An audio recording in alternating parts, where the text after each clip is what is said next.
जोङो बिश्वनाथ जिल्ला दुलाराय बर' फरायसा आफादा दिनै जोङो बड'लेण्ड रादाब आरो बड'लेण्ड बुब्लि बे नोंथांमोन जि चेनेल बेखौ लेंहरनानै मोनसे प्रेस मिट होनो थाखाय जों आखायाव लादों। दा गिबियाव आङो बड'लेण्ड बुब्लि साफ्रोमबो नायगिरि आरो बड'लेण्ड रादाबनि साफ्रोमबो नायगिरि रायजो राजानिसिम आङो साबायखरखौ जासिग्रोबाय। बे समाव जोंजों बाहागो दङ जिल्ला आफादनि गाहाय नेहाथारि आरो जिल्लानि आंनि गुबुन गुबुन बिबानाव थानाय बिबानगिरि। नोंथांमोनखौ लेंहरनायनि गुबै थांखियानो जाहैबाय दाखालि जि 28 अक्ट'बर बेयाव जों मोनसे अडिअ' रेकर्डिं जोङो मोनसे गाबबाय थानाय नुदों, रायजो राजाफोर भाइरेल जादों। बेयाव मैखोम बड'लेण्ड रादाबनि एडिटर इन चिफ मैखोम बसुमतारी आरो जोंनि मानगोनां दिपेन बर' बिथां सानैजों मोनसे रायलायनाय। दा बे रायलायनायखौ गोबां माने राजखान्थि हान्जानि दैदेनगिरिफ्रा समाजाव मोनसे दुंहाव थासारि लाबोनाय बेबायदि जोङो भाइरेल खालामनाय बेखौ जों नुनो मोनदों। दा बे समाव जोङो बेखौनो बुंगोन, बे खोथाखौ बै समाव मैखोम आरो मैखोम बसुमतारी आरो मानगोनां दुलाराय बर' फरायसा आफादगिरि मा सिटुवेसनाव रायलायदोंमोन जों बेखौ मिथिया। नाथाय नैबे मैखोम बसुमतारीया दाखालि मोनसे भाइरेल जानायनि उनाव मैखोमखौ जिहेतु बड'लेण्ड रादाबनिफ्राय होखारनाय जों नुदों।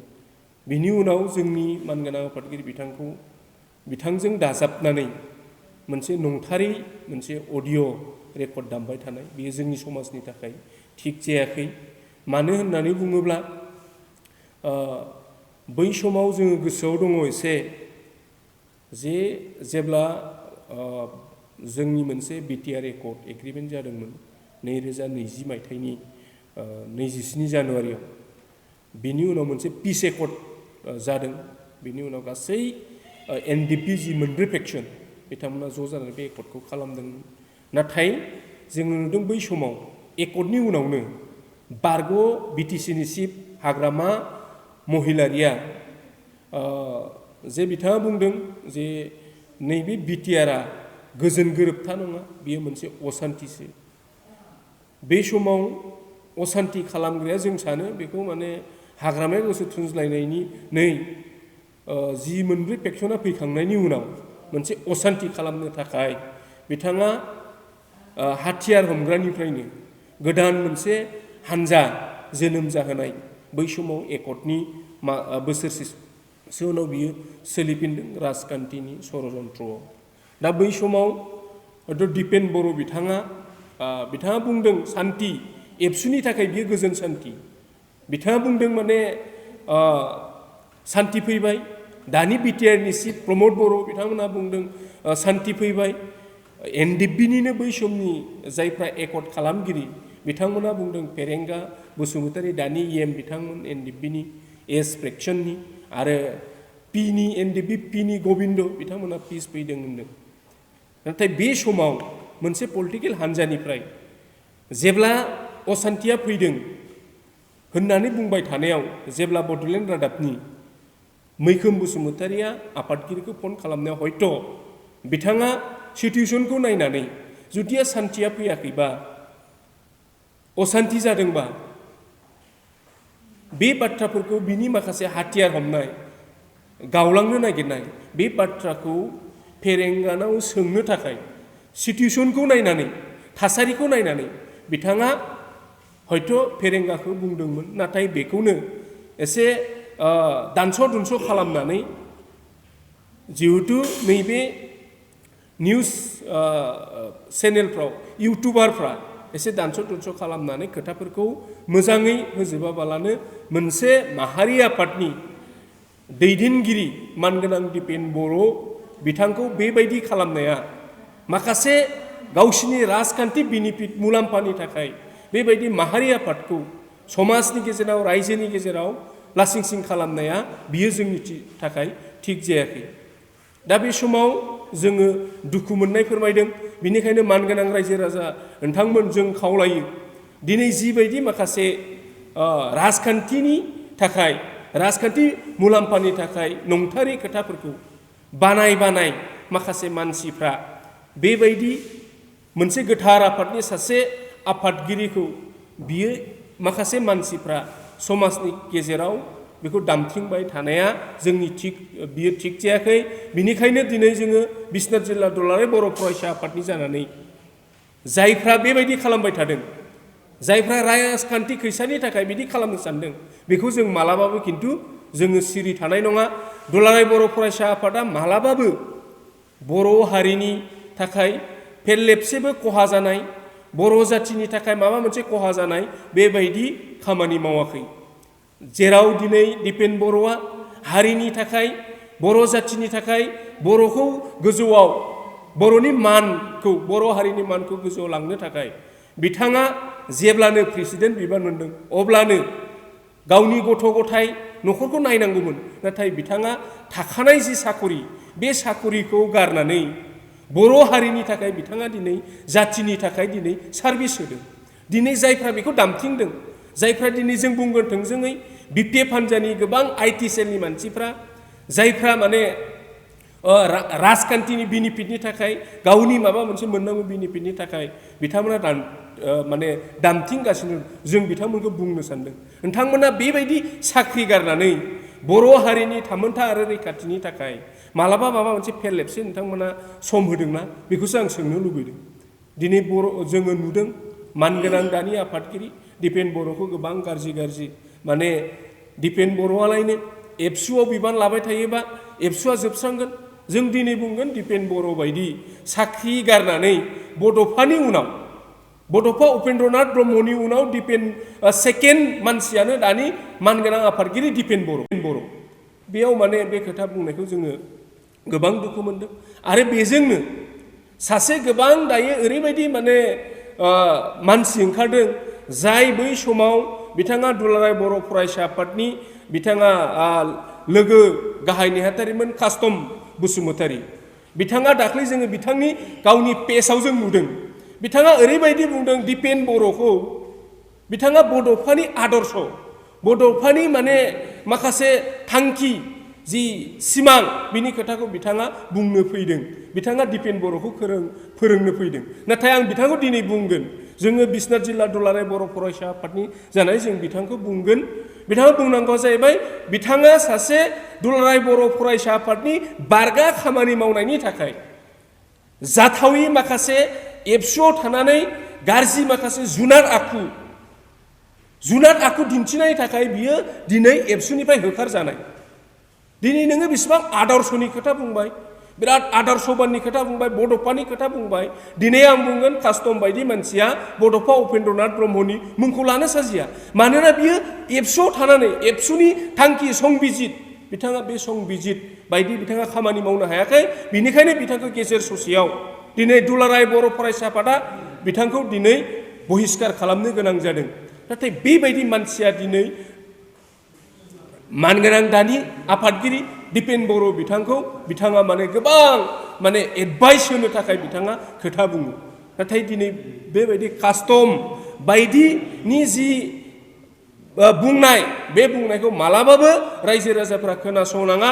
बे कास्टमा सासे जुनार आखुनि मानसि, बिथाङा कुनु आदर्श गैयै सासे नेता। बिथाङा दा दिनै बियो गावनि माबा मोनसे लाबालाबनि थाखाय बिथाङा बिपिएफ हान्जायाव थानानै दिनै दुलाराय बर' फरायसा आफादखौ रायगासिनो दङ। दिनै बिपिएफआव बिथाङा माबा मोनसे लाइमोन गांखंनि माबा मोनसे बिबान दङ, बिथाङा गोबां बाथ्रा बुंगासिनो दङ।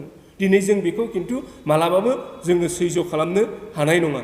आरो दिनै जोङो नुदों सासे दङ एबसुनिफ्रायनो होखारजानाय, बिथाङा बै समाव क'क्राझार जिल्ला एबसुनि सासे गाहाय नेहाथारिमोन।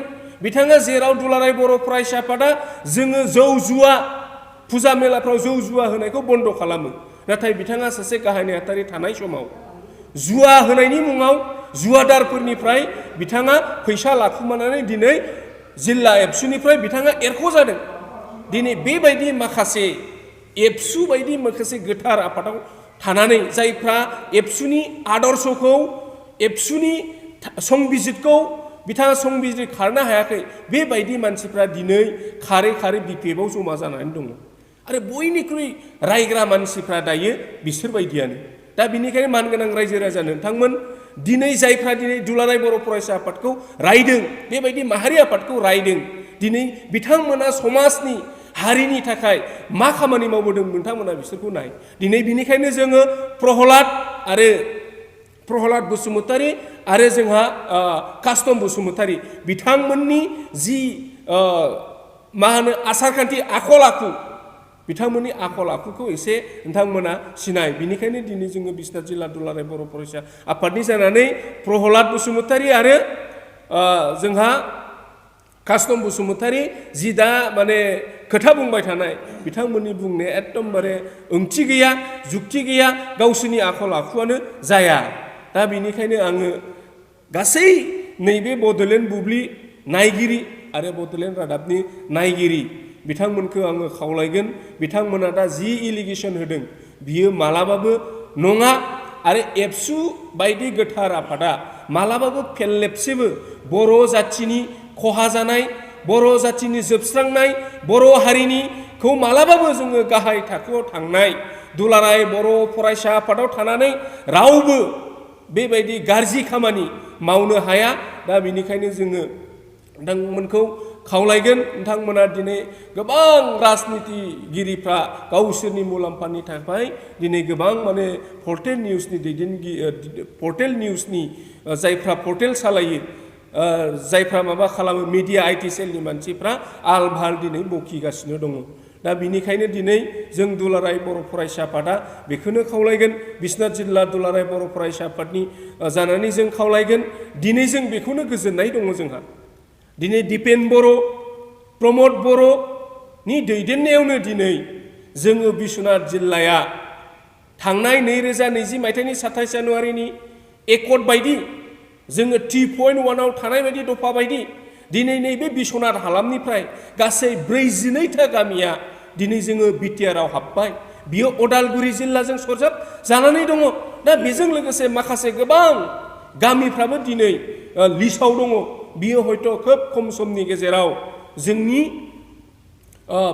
जिल्लायाबो दिनै जोङो बिटिआरआव हाबनो मोनगोन दिनै बे एकर्डखौ दिनै बिटिआर बायदि बे एकर्डखौ आरो जाय आफादा दिनै हर सान जोंनि बे जिल्ला सनितपुर आरो बिस्वनाथ जिल्लाखौ माने बिटिआरआव सोसननो थाखाय खामानि मावदों बेबायदि एकर्डखौ लानानै राजनिति खालामबाय थानाया जोंनि थाखाय गोजोनथाव नङा बिनिखायनो आङो बिटिआरनि दैदेनगिरि बिटिआरनि माखासे मेलेमजिबि माखासे मानसिफोरखौ दिनै जोङो जोंनि जिल्लानिफ्राय खावलायनो सानदों नोंथांमोननि बे जुद्धआव नोंथांमोननि बे नांलायनायाव नोंथांमोननि बे जुजिलायनायाव जोंनि बे हाबनो लानाय आगानसे आगाननै दावगानाय समाव नोंथांमोननि बे नांलायनायाव जों बे बिस्वनाथ आरो सनितपुर जिल्ला मोननैया जेन बोलि जानाङा बेखौसो आं खावलायो दा बिनिखायनो जों लुबैयो गोरोबलायनानै खौसे जालायनानै दिनै बोरै जोंनि जि आद्रा थानाय खामानि बे आद्रा थानाय खामानिखौ बोरै नोंथांमोना माने मावफुंनायाव जोंखौ मदद होयो दा बेखौ नोंथांमोना मदद होनो थाखाय आङो दिनै बिस्वनाथ जिल्ला दुलाराय बर' फरायसा आफादनि जानानै नोंथांमोननि नैबे बड'लेण्ड बुब्लि आरो बड'लेण्ड रादाबनि गेजेरजों नोंथांमोनखौ आङो गासै सेक्टरनि गासै रायजो राजा बिटिआरनि थाखानाय गोजाम बिटिआरनि गासै दैदेनगिरिफोरखौ आङो गुरै खावलायहरो गोजोन्थों